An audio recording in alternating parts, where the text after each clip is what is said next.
자, 오전에 하나님 말씀은 디모데후서 우리 4장 6절부터 8절까지의 말씀입니다. 자, 디모데후서 4장 6절부터 8절 읽을 때 여러분도 잘 보시고 이 말씀을 여러분의 마음에 잘 새기시기 바랍니다. 내가 이미 제물로 드려질 준비가 되어 있고 떠날 때가 이르렀도다죠. 이제 바울이 순교를 앞두고 있기 때문에 이런 고백을 하는 거예요. 자기는 떠날 때가 됐다 이거죠. 내가 선한 싸움을 싸우고 달려갈 길을 마치고 믿음을 지켰으니 이후로는 나를 위하여 의의 면류관이 마련되어 있어 의로운 재판관이신 주께서 그날에 그것을 내게 주실 것이며 또 나뿐만 아니라 그의 나타나심을 사모하는 모든 사람에게도 주실 것이라 이렇게 말씀을 하고 있죠. 그렇죠? 자, 오늘 우리 새해 첫 주일이죠. 자, 새해를 맞이하는 그리스도인의 자세, 이 제목으로 하나님 말씀 전하겠습니다. 2023년 다사다난했던 해가 이제 지나갔고 2024년이 다가왔습니다. 세상 사람들은 항상 새해만 되면 떠오르는 해를 보면서 소원을 빌거나 또 올해 이루고자 하는 그 목표를 다짐하기도 합니다. 자, 그런데 웃긴 것은요, 내년 이맘쯤에도 버젓이 똑같은 행위를 반복한다는 것이에요. 올해 소원을 빌었으면 이루어져야죠. 내년에 또 똑같은 그런 소원을 또 태양 앞에서 똑같이 빌고 있는 거예요. 아무렇지 않게. 내년에도 또 똑같이요. 내후년도 똑같이. 맨날 똑같이요. 도대체 해를 보면서 소원을 빌고 결심하는 게 무슨 의미가 있는 거죠? 내년에도 똑같은 행동을 할 거면, 그렇죠? 아무런 의미나 생각도 없이 그저 남들을 따라하는 모방 심리가 발동한 것이죠. 소원을 빌거나 결심한 게 있으면 그게 이루어져야 의미가 있죠. 자신들이 누군가에게 빌었을 거 아니에요. 그럼 그 대상이 그걸 이루어줘야 될 거 아니겠어요? 그렇죠? 근데 그런 거에 대해서도 일일이 따져보지도 않아요. 결국 이들은 무의미한 미신에 사로잡혀 있는 것 뿐입니다. 자, 그렇다면 대다수의 교회들은 어떻습니까? 이들은 성경적 근거도 없는 송구영신 예배 등을 창안하여 마치 한 해가 넘어가는 시간에 예배를 드리면 하나님께서 기뻐 받으실 것이라고 착각을 합니다. 그들이 송구영신 예배를 드린답시고 하는 행위는 다름 아닌 헌금 봉투에 새해 소원과 결심을 적어서 돈을 내는 거예요. 올해 송구영신 예배 그렇게 했죠? 내년도 어떨까요? 또 똑같이 하는 거예요. 네. 그리고 목사에게 축도를 받으면 마치 새해에는 자기 소원이 이루어질 것이라고 착각을 한다 이거죠. 배교한 교회들과 목사들은 그런 교인들의 자세를 오히려 장려하면서 아무렇지 않게 헌금을 거두면서 무의미한 예배만 한밤중에 드릴 뿐이에요. 얼마나 사람이 피곤하고 정신이 몽롱하겠어요. 꼭 그날에 그렇게 해야만 복을 받나요? 다른 날에 기도하면 응답이 좀 덜하고 꼭 그날에 그렇게 해야 뭔가 하나님께서 놀랍게 기도응답 하시나요? 역시 증거가 없어요. 이것이 진리를 모르는 자들이 벌이는 작태예요. 거듭난 그리스도인들은 미신적인 행위를 추구하지 않습니다. 자, 물론 우리에게 있어 새해에도 또 하나의 해가 시작되었다는 차원에서 나름대로 의미가 있을지 몰라도 그리스도인들은 세상 죄인들과 같은 그런 헛된 짓을 하지 않는 거예요. 우리는 단지 한 해 동안 하나님의 은혜와 자상하신 손길을 기억하며 감사하고 내년에도 지속되기를 기도할 뿐이에요. 또한 자신의 영적인 상태가 금년에 만약 부족했다면 내년에는 더욱 발전하는 계기로 삼는 거죠. 무엇보다 올해는 우리 구주이신 예수 그리스도께서 다시 오시기를 열망을 하는 거죠. 이것이 바로 그리스도인이 지닐 수 있는 복된 소망이다 이거죠. 그 복된 소망, 곧 위대한 하나님이신 우리 구주 예수 그리스도의 영광스러운 나타나심을 기다리게 하셨음이니 이거죠. 계시록 22장 20절에도 이런 일들을 증거하신 분이 말씀하시기를 반드시 내가 속히 오리라 하시니라. 자, 이제 올해가 됐죠? 아멘, 그러합니다. 주 예수여 오시옵소서 이거죠. 그리스도인은 새해에 늘 이러한 마음가짐으로 시작을 하는 거죠. 우리는 이 세상을 잘 살려고 존재하는 게 아닙니다. 우리가 이 땅에 존재하며 사는 목적은 각인을 향한 주님의 뜻이 있고 그분께서 맡기신 일을 신실하게 수행하기 위함입니다. 하나님을 위해서 이 땅에서 우리가 해야 될 일이 각자마다 있기 때문에 그래서 우리가 잠시 이 땅을 거쳐가는 거예요. 그러다가 어느 순간 우리 임무가 끝나거나 혹은 주님께서 오실 때 우리는 즉시 이 땅을 떠나게 되는 것입니다. 이때 그리스도인은 누구나 믿음을 지키며 주님을 위해 일하다가 주님이 우리를 부르셨을 때 그때 반응할 수 있어야 합니다. 이것이 그리스도인으로서 잘 사는 것이에요. 예. 세상 사람처럼 이 땅을 바라보면서 올해라도 내 생애에 좀 대박이 났으면 그건 그리스도인의 삶이 아니죠. 예. 자, 오늘 본문 사도 바울이 순교를 앞둔 상태에서 자신의 인생을 요약하며 주님을 만날 준비가 되어 있다는 고백을 기록하고 있습니다. 바울은 주님을 만난 이후로 온전히 자신의 생애를 그분께 드렸던 신실한 성도였습니다. 숱한 고난과 박해 속에서도 믿음을 부인한 적이 없었고 한 번도 죽음을 두려워하여 이 세상에 남는 것을 원했던 적도 없었습니다. 그랬던 그가 이제 진리를 위해 살다가 죽음을 앞두게 되었을 때 무엇이 두렵거나 아쉬울 것이 있겠어요? 그렇죠? 자기는 이제 준비가 다 됐다 이거죠. 주님을 만날 준비가 다 된 거죠. 그리스도인은 새해가 되었다고 해서 세상 사람들과 같은 사고방식으로 흥분하거나 또 저 세상에 있는 것들 소망하는 사람이 아니다 이거죠. 우리에게 있어서 새해는 주님이 오실 수 있다는 가능성이 있는 것에 초점을 맞추고 사는 것이. 그러면서 자신의 믿음을 점검하고 나는 주님을 위해 과연 선한 싸움을 잘 싸웠는가? 주님을 만날 준비가 되어 있는가? 이것을 다시 한번 돌아보는 것이에요. 만약 올해 주님이 여러분을 부르신다면 여러분은 주님 앞에서 어떤 고백과 찬양을 드릴 수 있겠는가요? 주님이 여러분에게 이제 너의 생애는 올해 끝이다. 정리하라. 이제 오라. 그럼 여러분은 주님 앞에 어떤 고백을 하시겠어요? 만약에 주님이 올해 공중재림 하셨다 이거죠. 이제 여러분의 이름을 부를 텐데 여러분은 그런 주님 앞에서 무슨 고백을 할 수 있겠어요? 바울처럼 고백할 수 있어야 돼요. 그러한 삶이 여러분 그동안 잘 갖춰지지 못했다면 올해 우리 모두는 주님 앞에 설 수 있는 준비를 잘 갖춰야 된다 이거죠. 이것이야말로 새해를 맞이하는 성도의 자세임을 알아야 합니다. 그래서 오늘 설교의 주제는 올해 주님이 오신다면 나의 자세는 어떠해야 되겠는가 이거죠. 우리 각자가 오늘 말씀으로 기준을 삼아서 잘 우리가 돌아보고 준비해야 됩니다. 첫 번째, 자신이 언제라도 이 세상을 떠날 준비가 되어 있어야 한다 이거죠. 자, 오늘 6절을 보십시오. 내가 이미 제물로 드려질 준비가 되어 있고 떠날 때가 이르렀도다. 바울이 고백을 하죠. 인간은 누구나 이 세상을 떠나게 되어 있습니다. 모든 인간은 반드시 죽음을 맞이하게 됩니다. 여기서 예외가 되는 부류는 살아서 휴거될 그리스도인들 뿐이에요. 주님이 공중에 재림하셨을 때 살아있는 성도들은 물론 죽음을 경험하지 않겠죠. 그러나 그들을 제외하고는 누구나 반드시 죽는 것입니다. 자신이 죽을 것이라고 생각하지 않는 사람이야말로 가장 어리석은 자입니다. 자, 그렇다면 그리스도인과 거듭나지 않은 죄인의 차이는 무엇입니까? 그리스도인도 죽음으로 이 세상을 떠날 수 있어요. 그렇죠? 그러나 그리스도인은 자신의 죽음에 대해 부정하거나 또는 두려워하지 않습니다. 왜냐하면 죽음 이후의 삶에 대해 대비가 되어 있기 때문에 그런 것이.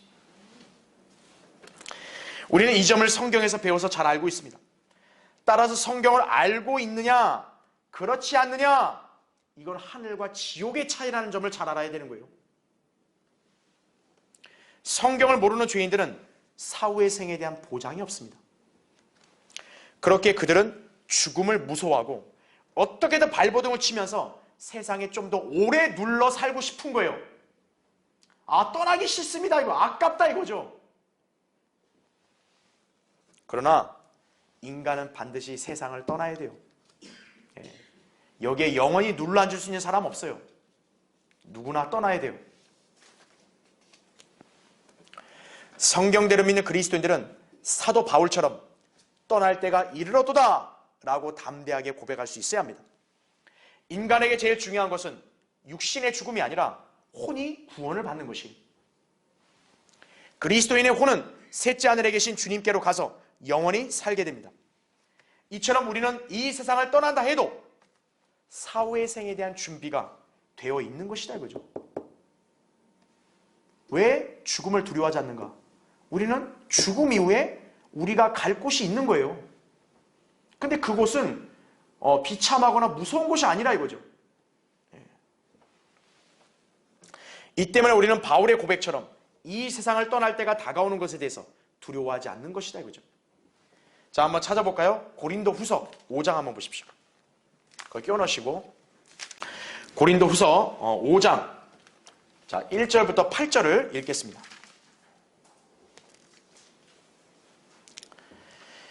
우리가 아는 것은 만일 땅에 있는 우리의 장막집이 무너지면 하나님께서 지으신 큰 집, 즉 손으로 짓지 아니한 하늘들에 있는 영원한 집이 있다는 것이라. 정녕 우리가 여기에서 신음하며 하늘에서 오는 우리의 집으로 옷 입게 되기를 간절히 바라나 만일 우리가 옷 입고 있다면 벗은 채로 발견되지 아니하리라 하죠. 이 장막집에 있는 우리가 짐을 지고 신음하는 것은 벗으려는 것이 아니라 옷 입혀지고자 함이니 이는 죽을 것이 생명에 의해서 삼켜지는 것이라. 이제 이것을 위해 우리를 만드신 분은 하나님이시며 그분께서는 또한 우리에게 성령의 보증을 주셨느니라 이거죠. 여러분 지금 이 사실은 정확하다 이거죠. 왜요? 하나님께서는 성령의 보증으로 우리에게 이것을 확증해 주셨기 때문에 그래요. 보증이 있다 이거죠. 그러므로 우리는 몸에 있는 집에 거할 때 주로부터 멀리 떨어져 있다는 것을 알면서도 항상 자신에 차 있으니 이는 우리가 믿음으로 행하고 보는 것으로 하지 아니함이라. 우리가 자신에 차 있으니 정녕 몸에서 떠나 주와 함께 있는 것을 오히려 더 원하노라 이렇게 말씀하고 있죠. 이런 확신 있는 성도는 죽음으로 이 땅을 떠나는 것을 두려워하지 않아요. 기꺼이 의연하게 맞이한다 이거죠. 바울은 자신이 죽을 때를 알았습니다. 지금 그는 순교를 앞두고 있는 상태입니다. 베드로도 자신이 죽을 때를 알았어요. 베드로서 1장 14절에 고백을 하죠. 그 역시도 순교당한 것으로 알려져 있습니다. 예수님께서도 자신의 죽음을 아셨죠. 요한복음 12장 23절에 결국 십자가에 못 박혀 죽으셨다 이거죠. 이처럼 교회사에 신실한 성도들은 자신이 죽을 때를 알았고 순교자들은 기꺼이 비참한 죽음이라도 의연하게 맞이했다 이거죠. 그들이 담대할 수 있었던 요인은 자신이 죽어서 이 세상을 떠나면 어디로 갈지를 정확히 알고 확신했기 때문에 그런 것이. 자기가 죽어서 어디로 갈지를 모르는 사람은 불안할 수밖에 없죠. 나 죽으면 어떻게 되냐 이거예요. 불안하죠. 자기가 죽어서 어디로 갈지를 아는 사람, 진리를 아는 사람은 불안할 이유가 없죠. 이제 나는 그 길로 가니까요. 따라서 이 성도들은 죽음에 대해 두려워하거나 피하지를 않았다 이거죠. 이 세상과는 비교할 수 없는 저 하늘의 낙원을 안다면 굳이 악하고 불결한 이 세상에 미련을 들 이유가 있겠어요? 인간이 진리를 알고 살아야 하는 이유가 바로 여기에 있다 이거죠. 이에 우리는 진리를 알고 소중히 여기는 것이에요. 이 세상의 그 어떤 인간도 자신이 죄인임을 알고 회개하며 예수 그리스도의 복음을 믿으면 즉시 구원받아 영생을 소유하게 됩니다. 에베소 2장 8절 9절, 요한일서 5장 13절, 로마서 6장 23절이다 이거죠. 하나님의 선물을 받는 것이에요. 그러면 누구든지 이 세상을 떠날 때가 되었을 때 시리에 빠지거나 두려워하지 않고 오히려 의연하게 죽음을 맞이할 수 있는 것이다 이거죠. 살아있을 때 주님이 오시면 더없이 좋은 거죠. 그렇죠? 근데 주님이 여러분을 부르실 때 그래도 좀 더 살고 가면 안 돼요? 그러시는 사람 있냐 이거예요. 그런 사람은 진리를 모르는 사람이에요.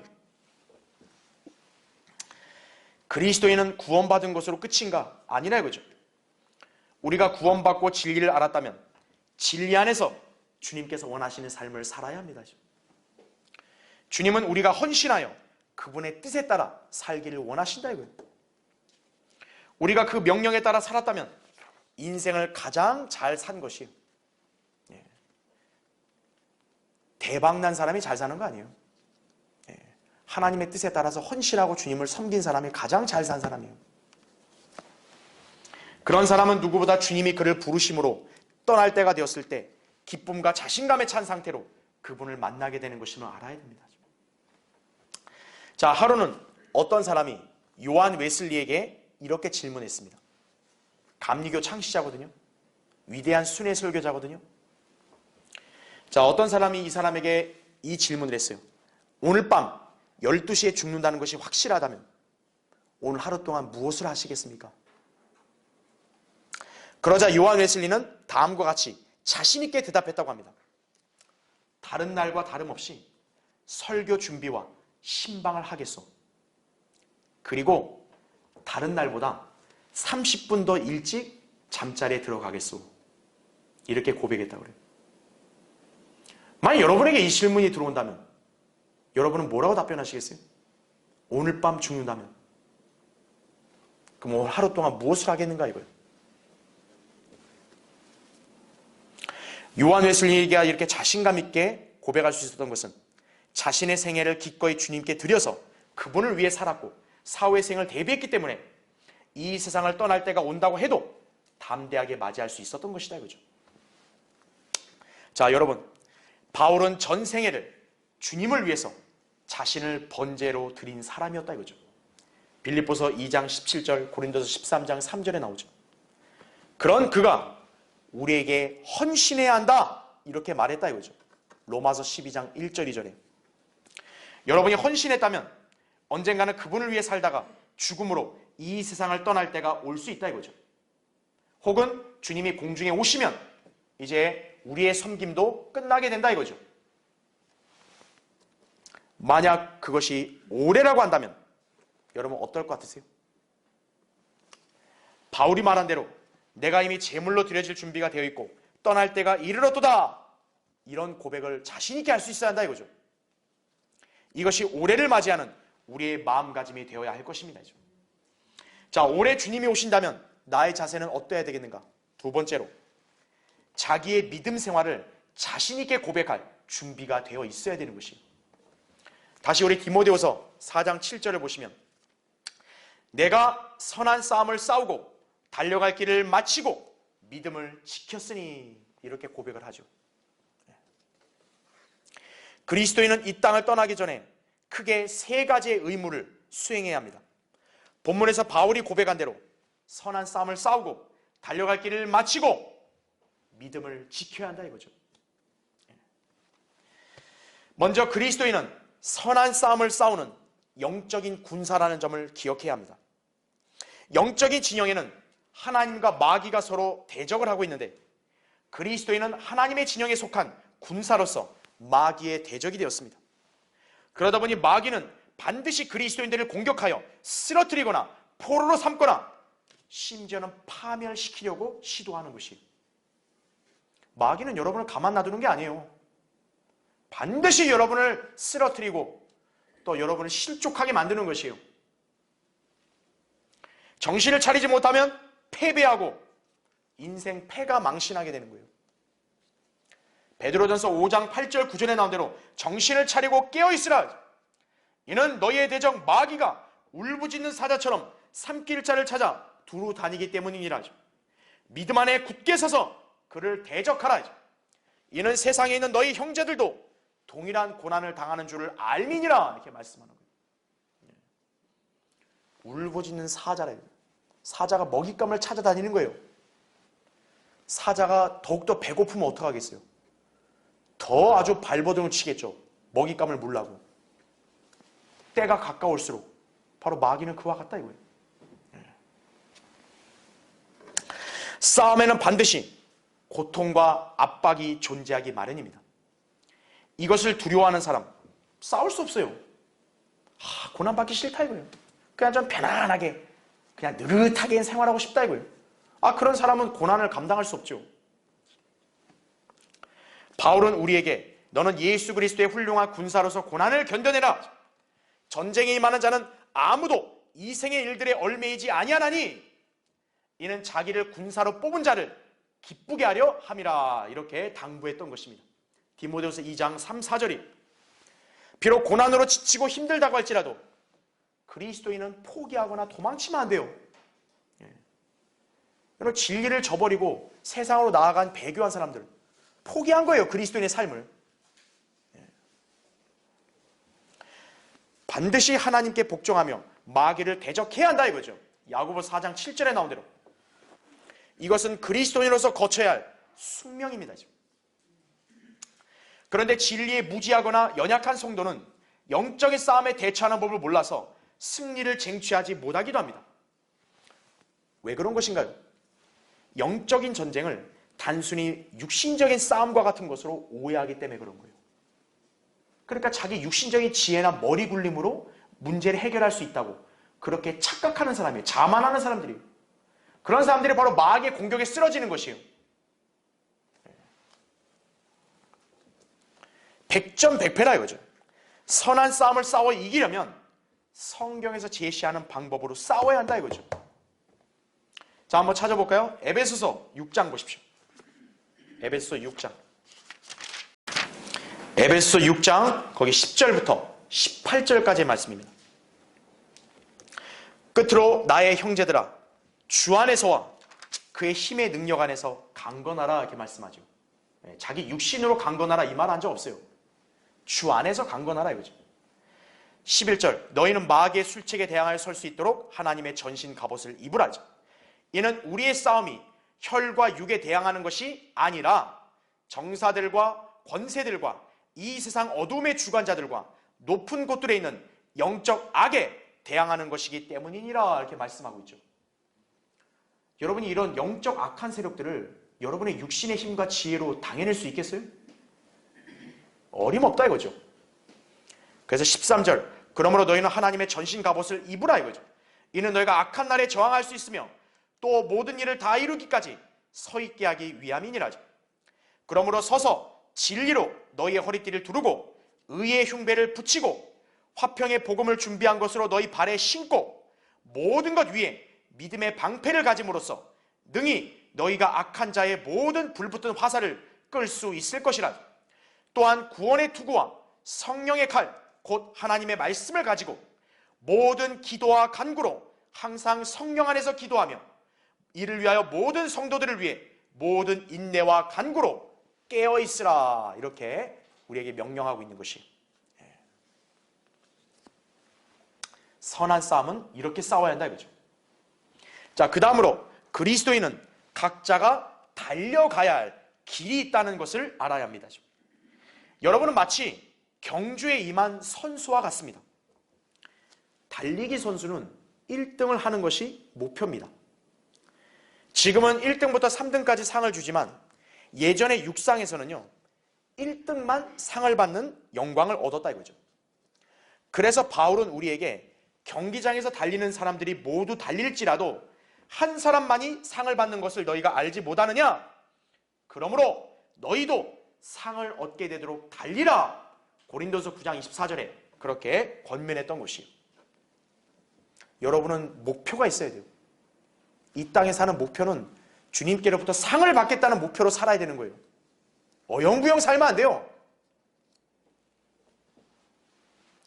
그리스도인이 달리는 영적인 경주, 자기의 경주 코스를 완주하면 되는 것이. 우리는 마치 마라톤 선수처럼 장거리를 경주하는 선수와 같습니다. 여러분, 마라톤 완주가 쉬운가요? 쉽지 않아요.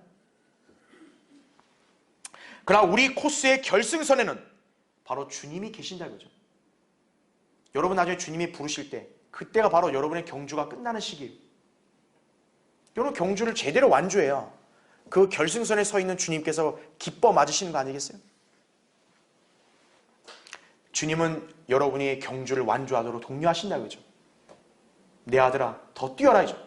좀 더 힘내라 이거죠. 우리는 인내로 그 경주를 완주해야 합니다. 히브리서 12장 1절에 그러므로 이처럼 많은 구름 같은 증인들이 또한 우리를 둘러싸고 있으니 우리 또한 모든 무거운 것과 쉽게 애워싸는 죄를 벗어버리고 인내로 우리 앞에 놓인 경주를 하자 이렇게 말씀하고 있는 것이. 다만 중요한 것은 규칙대로 달려야 돼요. 아무리 빨리 달리거나 완주했어도 자기 코스를 벗어나 다른 사람의 코스로 달려가면 실격입니다. 이처럼 그리스도인도 자신에게 주어진 믿음의 길을 규칙대로 경주해야 합니다. 여기서 규칙은 당연히 성경대로 그걸 하는 것을 가리키는 것이. 디모데서 2장 5절에 이기려고 애쓰는 사람이 규칙대로 하지 아니하면 면류관을 얻지 못하리라 이렇게 말씀하고 있는 것이. 자, 앞에 계신 주님께서 규칙대로 하는 그 성도를 칭찬하시고 상을 주시는 것입니다. 이것이 바로 바울이 평생 동안 추구했던 것이고 우리도 그것을 추구해야 한다 이거죠. 왜 여러분이 성경대로면 교회를 다니죠? 왜 다른 교회 안 다니고요? 이것이 규칙대로 하는 신앙생활이기 때문에 그러는 거예요. 마지막으로 그리스도인은 믿음을 지켜야 합니다. 여기에서의 믿음이란 성경대로 믿는 믿음을 말합니다. 예수 그리스도의 복음을 믿어 구원받은 대로 다른 사람들에게도 동일하게 전파하며 그 믿음이 옳다는 것을 결코 부인해서는 안 됩니다. 또한 바른 진리의 말씀을 붙들고 이 말씀의 교리들에 유념하여 그대로 실행하는 삶을 지속적으로 살아야 되는 것이에요. 현재 여러분이 이 교회에서 성경대로 믿고 실행하는 이 신앙에 대해 세상과 배교한 교회들 결코 수용하지 않습니다. 여러분은 잘 아셔야 돼요. 사람들이 우리를 그래도 좀 뭔가 인정해주고 알아줘야 되지 않냐? 그거 아니에요. 절대로.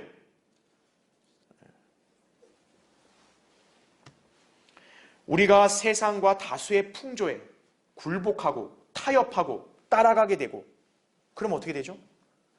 성경대로 복음을 전파하지 않게 되고 그리고 진리를 증거하지 않게 되는 것이. 세상에 있는 대다수의 교회들이 바로 지금 세상과 다 동화돼 버린 것이. 그래서 그들은 복음 전하는 일 안중이 없어요. 그냥 어떻게든 사람만 잘 꼬셔서 많이 교회로 데려오는 거, 여기에만 지금 완전히 정신이 팔려 있죠. 성경이 변개됐다. 그거 중요하지 않아요. 바로 그렇게 해서 배교가 이렇게 마침내 일어나게 되는 것이 믿음을 저버리게 된다 이거죠. 우리 주변에는 배교를 조장하는 거짓 목사들, 거짓 성경교사들, 가짜 교인들이 질비해요. 이런 자들에게서 자신의 믿음을 지키는 것은 중요한 것이다 이거죠. 여러분 다수의 힘이 얼마나 무서워요. 그렇죠? 군중심리라는 건 무시할 수 없거든요. 우리는 배교한 그런 사람들로 지금 꽉 차 있는 이 세상의 한복판에 우리가 살고 있는 거예요. 여러분이 정신을 차리고 깨어있지 않으면 어떻게 돼요? 그런 사람들의 분위기에 휩쓸려 버리게 된다 이거죠. 믿음을 지켜야 돼요. 그것이 곧 주님께 칭찬과 상을 받는 비결이다 이거죠. 여러분, 바울은 자신 있게 선한 싸움을 싸우고 달려갈 길을 마치고 믿음을 지켰으니 이렇게 고백을 했습니다. 자, 여러분은 어떻습니까? 만일 올해가 우리에게 허락된 지상에서의 마지막 삶이라면 지금 그런 고백을 할 수 있겠습니까? 아직 부족하다면 올해야말로 바울처럼 고백할 수 있는 그런 믿음의 생활을 할 수 있는 최후의 기회라는 것을 아셔야 돼요. 자, 올해 주님이 오신다면 나의 자세는 어떠해야 되겠는가? 마지막 세 번째로 의의 면류관을 받을 준비를 해야 합니다. 자, 8절을 보십시오. 이후로는 나를 위하여 의의 면류관이 마련되어 있어 의로운 재판관이신 주께서 그날에 그것을 내게 주실 것이며 또 나뿐만 아니라 그의 나타나심을 사모하는 모든 사람에게도 주실 것이라 말씀하고 있죠. 예수 그리스도의 나타나심을 사모하는 성도들에게 의의 면류관이 약속되어 있는 것이, 그걸 받을 준비를 해야 한다 이거죠. 그리스도인이 죽은 이후에는 어떻게 되는가 하죠. 자, 구원만 겨우 아는 교인들, 단지 죽어서 천국 가는 거, 이거밖에 몰라요. 사실 하늘나라 천국은 다른 건데도, 그죠? 그것도 모르죠. 그렇다면 하늘나라에 간 이후에는 어떻게 되는가 이거예요. 깜깜해요. 몰라요. 관심도 없어요. 성경의 진리를 배워서 알아야만 답을 알 수 있다 이거죠. 모든 그리스도인들은 먼저 죽어서 하늘나라에 가 있든지 아니면 살아서 이 땅에 있든지 반드시 변화되고 휴거가 될 것이다 이거죠. 고린도전서 15장 51절부터 54절, 데살로니가전서 4장 13절부터 18절. 휴거는 명백한 성경적 교리예요. 대다수의 교회들은 휴거도 안 믿죠. 가짜들은 안 믿는 거예요. 자, 그 이후에는 이 땅에는 대환란이 펼쳐짐과 동시에 저 하늘에서는 그리스도의 심판석이 거행될 것입니다. 구원받은 그리스도인들은 모두 반드시 그리스도의 심판석 앞에 서게 됩니다. 이는 우리 모두가 반드시 그리스도의 심판석 앞에 나아가서 선이든지 악이든지 각자 자기가 행한 것에 따라 자기 몸으로 행한 것들을 받을 것이기 때문이라 이렇게 말씀하고 있는 거예요. 고린도서 5장 10절에 말씀하고 있죠. 그리스도의 심판석에는 그리스도인들마다 느끼는 점이 다를 것입니다. 진리를 모른 채 자기 중심적으로 이 세상을 살다가 어떤 경로로 하늘나라 오게 된 사람들이 있겠죠. 정말 운이 좋아서 가까스로 이렇게 복음을 듣고 구원받아 온 사람들, 또는 성경적 교리와 실행에서 배교했던 사람들. 설마 나에게 무슨 일이 일어나겠어? 이제 그리스도의 심판석이 딱 닥치는 거예요. 교회와 성도들을 시기하거나 문제를 일으키며 떠났던 반역자들. 나에게는 아무 일도 안 일어나, 괜찮아. 이제 딱 그 무서우신 그 눈동자로 바라보는 그 주님을 이제 만나게 될 것이다 이거죠. 무섭고 엄중한 자리가 되는 것이, 반면에 하나님 말씀에 순종하며 성경대로 실행하고 믿음을 지킴으로써 자신을 준비한 성도들에게는 실로 기쁨과 영광의 자리가 될 것입니다. 주님은 그러한 성도들에게 보상해 주실 것이다. 그 보상은 바로 5가지의 면류관이에요.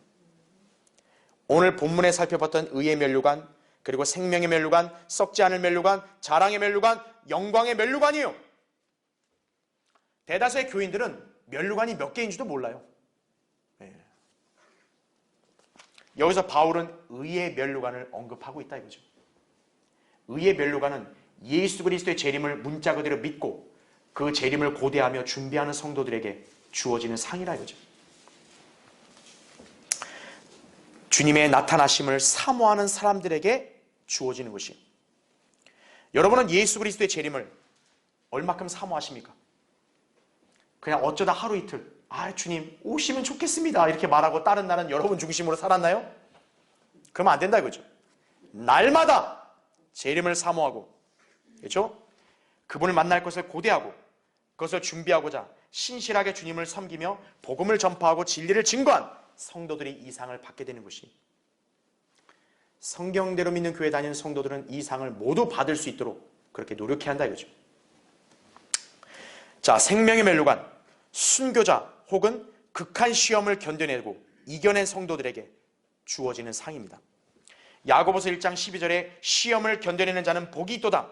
이는 그가 시련을 거친 후에 주께서 자기를 사랑하는 자들에게 약속하신 생명의 면류관을 받을 것이기 때문이라 이렇게 말씀하죠. 그 다음에 썩지 않을 면류관, 믿음의 생활이나 실제적인 삶에 있어서 절제와 인내를 하여 유혹에 빠지지 않은 성도에게 주어질 상이다 이거죠. 이기려고 애쓰는 사람은 누구나 모든 일에 자제하나니 이제 그들은 썩어질 면류관을 받으려 하지만 우리는 썩지 않을 면류관을 받고자 함이라. 고린도전서 9장 25절에 말씀하고 있는 거죠. 왜 여러분이 죄의 유혹을 자꾸 물리치고 이겨내야 될까요? 썩지 않을 면류관 때문에 그런 거예요. 그 순간은 힘들겠죠. 그 유혹이 너무나도 달콤하니까요. 그러나 그거를 믿음과 인내로 견뎌내고 물리치면 그 사람은 상이 주어진다 이거죠. 썩지 않은 면류관이. 여러분의 시선이 그거를 바라봐야 된다 이거죠. 그래야 여러분이 죄의 유혹에 넘어지지 않는 거예요. 그 다음에 자랑의 면류관, 복음을 전파하여 사람들을 그리스도께로 이겨오는 구령자들에게 수여되는 상입니다. 우리의 소망이나 기쁨이나 자랑의 면류관이 무엇이냐? 그가 오실 때 우리 주 예수 그리스도 앞에 있을 너희가 아니겠느냐? 이는 너희가 우리의 영광과 기쁨이기 때문이라. 데살로니가전서 2장 19절 20절에 말씀하고 있습니다. 여러분도 이제 복음을 전파하면서 구령을 해야 돼요. 이 상을 받는 거예요. 마지막 영광의 면류관, 신실한 목자가 받는 상입니다. 이 나라의 싹군 목사들, 배교한 교회 목사들은 결코 이 상을 받을 수 없어요. 먹고 살라고 그냥 신약대학 가가지고 목사 직업으로 사는 사람들 해당 없어요. 아예. 너희 가운데 있는 하나님의 양무리를 치고 돌보되 마지못하여 하지 말고 자원함으로 하며 더러운 이익을 위하여 하지 말고 준비된 마음으로 하라 이거죠. 하나님께서 맡겨주신 자들을 지배하려 하지 말고 오직 양무리의 본이 되라 이거죠. 그리하면 목자장이 나타나실 때 너희가 시들지 않는 영광의 면류관을 받으리라 이거죠. 베드로전서 5장 2절부터 4절 말씀이에요. 성경대로 믿고 실행하며 목회하는 종들이 열망하는 상이 바로 이것이에요. 그래서 이 세상에서 돈벌이 하는 거 아니에요. 사람 많이 끌어모아가지고 유명해지고 돈벌이하고 그거 아니라고요. 예수 그리스도의 복음과 진리를 위해서 고난을 기꺼이 감당하는 거예요. 이처럼 영광스러운 상들 모두 그날에 주어질 것이다. 그죠? 그리스도의 심판성이 있는 날입니다. 성경은 이 날을 그리스도의 날, 데살로니가서 2장 1, 2절에 그렇게 말하고 있고 또 에베소 4장 30절에는 구속의 날이라고도 말합니다. 왜냐하면 이 날은 구원받지 않은 세상 죄인들과는 상관없는 날이기 때문에 그래요. 구원받지 않고 교회만 열심히 주구장창 다닌 사람들 여기 해당 없어요. 그들에게는 주의 날만 있을 뿐이에요. 주의 날. 복수와 심판의 날인 거죠. 그러나 우리에게는 영광스러운 날인 거죠. 그리스도인은 모두 이 날이 속히 오기를 고대해야 하는 것입니다. 자, 성경적 진리와 교리에 무지한 교회들과 목사들, 주님의 오심도 구분하지 못해요. 그들은 휴거나 재림을 모두 이단 교리로 간주하고 있다는 거죠. 아, 휴거 얘기하지 마세요. 아우, 이상한데 이 사람들. 재림? 뭐 재림교? 아우, 가까이 오지 마세요. 그러면 자신들이 믿는 건 뭐예요? 아, 예수 잘 믿고 착하게 살고 교회 말 잘 들으면 복 받는다 이거예요? 그런 사람들하고는 바울의 고백하고는 완전히 관련도 없어요. 자, 왜 휴거와 재림을 이단 교리로 간주할까요? 가짜들이 들고 일어나서 그걸로 사기 쳐먹었기 때문에 그런 거예요. 근데 그들이 사기를 쳤든 뭐했든 그거하고 상관없이 성경은 진리예요. 성경은 휴거와 재림을 명백히 구분하며 그 일이 있을 것을 말씀하고 있습니다. 우리는 그 사실을 성경대로 믿기 때문에 우리는 정확하게 알고 확신하는 거예요. 그리스도인은 휴거를 고대해야 합니다. 이것이 바로 성경대로 믿는 그리스도인의 증거예요. 휴거를 열망하지 않는 사람은 그리스도인 아니에요. 그 사람은. 우리가 주님을 사랑한다. 아, 그럼 사랑하는 대상을 만나기를 원해야죠. 그거 당연한 이치 아닌가요? 주님은 그런 성도에게 의의 면류관을 하사해 주실 것입니다. 이것을 항상 새해마다 고대하는 삶을 살아야 하는 것이다 이거죠. 자, 결론을 맺겠습니다. 어니스트 세클톤 경이라는 사람이 있었어요. 이 사람이 남극을 탐험했을 때 불가피하게 자신의 밑에 있었던 사람들을 코끼리 섬에 남겨두어야만 하는 경우를 이렇게 맞이하게 되었습니다. 자, 그러니까 이 사람이 그들에게 영국으로 데려갈 것을 약속을 해요. 근데 어쩔 수 없는 사정으로 그날이 연기되어야만 했습니다. 또한 그가 그들에게 이제 가려고 할 때는 하필 공교롭게도 바다가 얼어붙어서 그 섬에 남겨진 사람들은 고립된 채로 그렇게 시간을 보낼 수밖에 없었어요. 자, 3번이나 이 경이 그들을 구조하려고 했는데 결과는 실패였습니다. 그러나 마침내 이 세클톤 경이 온 힘을 다해서 빙판에 구멍을 뚫고 갔습니다.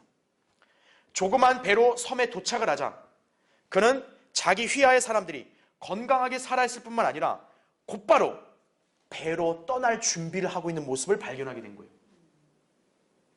그러니까 이 세클톤 경이 그런 모습을 보니까 너무 기쁜 거죠. 와, 내 약속을 기다리고 있었네? 이거죠. 이후 그들은 곧 안전하게 집에 도착을 했습니다. 자, 모두 흥분 상태가 가라앉게 되자 이 어니스트 경이 그들에게 어떻게 당신들은 내가 오자마자 곧바로 승선을 빨리 할 수 있었냐? 그 비결을 물었어요. 이때 그들은 이렇게 외쳤다고 합니다.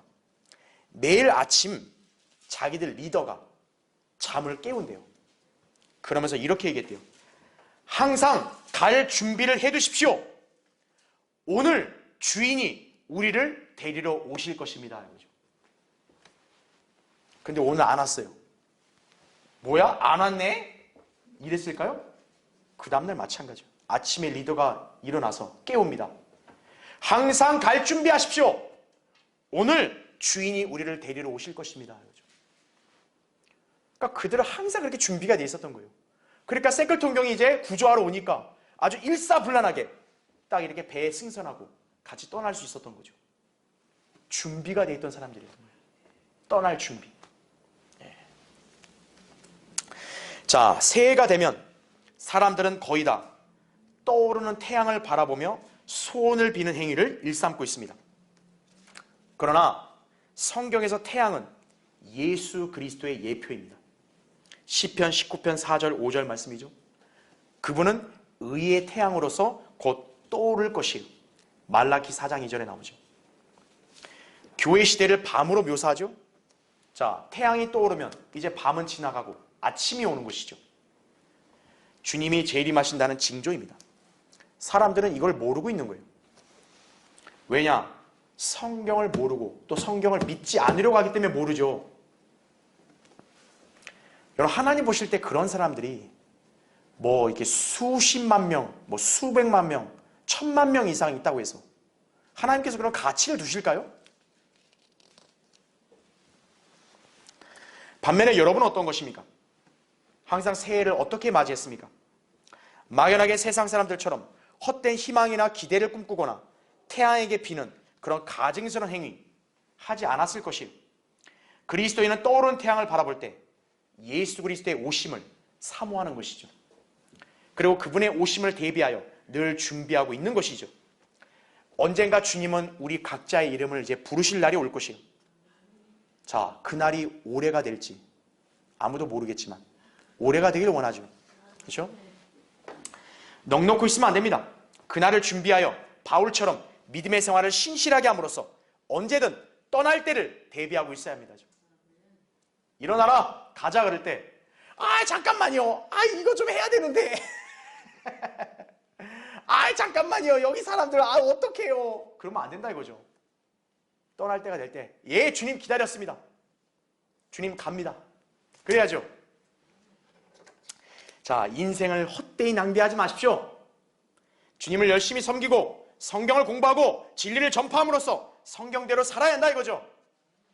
이것이 바로 새해를 맞이하는 우리 그리스도인들이 모두 새롭게 다짐하는 하나의 목표이자 또 여러분이 한층 더 여러분의 마음을 변화시키는 계기가 되길 바랍니다. 자, 기도하겠습니다.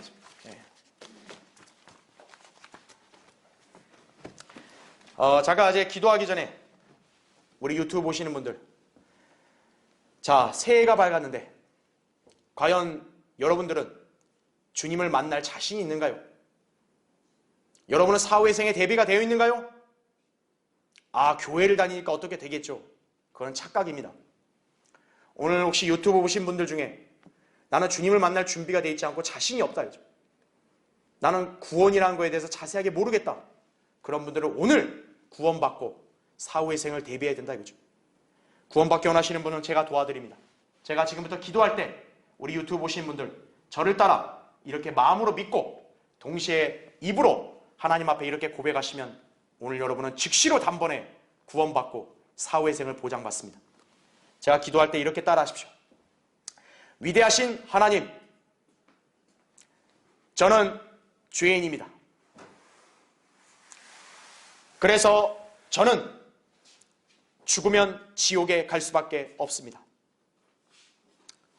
하지만 예수 그리스도께서 저의 죄들을 대신하여 십자가에서 피 흘려 죽으시고 장사된 지 3일 만에 부활하신 사실을 제 마음에 믿습니다. 이제 제가 예수님을 제 구세주로 믿고 영접하오니 제 안에 들어오셔서 저를 구원해 주십시오. 저를 구원해 주셔서 감사합니다.